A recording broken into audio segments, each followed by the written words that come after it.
இன்றைய நாளில் என்ன செய்யலாம்? தொடர் நட்சத்திர வரிசையில் ஆயில்ய நட்சத்திரத்துக்கு நம்ம எந்த நட்சத்திரத்தை இயக்கணும், இயக்கினா வெற்றி பெறலாம். ஆயில்ய நட்சத்திரத்துக்கு மக நட்சத்திரத்தை இயக்கணும். இந்த மகம் எதை குறிக்கிறது அப்படிங்கிறத அதுதான் முக்கியமான விஷயம்.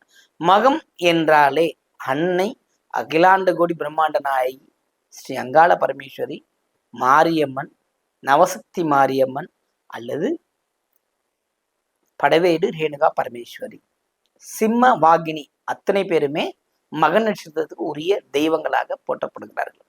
பெண் தெய்வ வழிபாடு இவ்வளவுதான் ஆயுள் நட்சத்திரக்காரங்க செய்ய வேண்டிய விஷயம். பெண் தெய்வ வழிபாடை மேற்கொள்ளும் போதோ அல்லது அந்த நாளில் ஒரு புதிய முயற்சியை எடுக்கும் பொழுதோ நிச்சயம் சாதகமான வெற்றி பெறலாம். சாதகம்னா எல்லாமே சாதகம். இது வருது வரலாம் சொல்லிட்டு அவ்வளவும் பர்ஃபெக்ஷனா நடக்க ஆரம்பிச்சிடும். இதுதான் இது முக்கியமான விஷயம். இந்த மக நட்சத்திரத்தை பயன்படுத்தி வெற்றி பெறுங்கள்.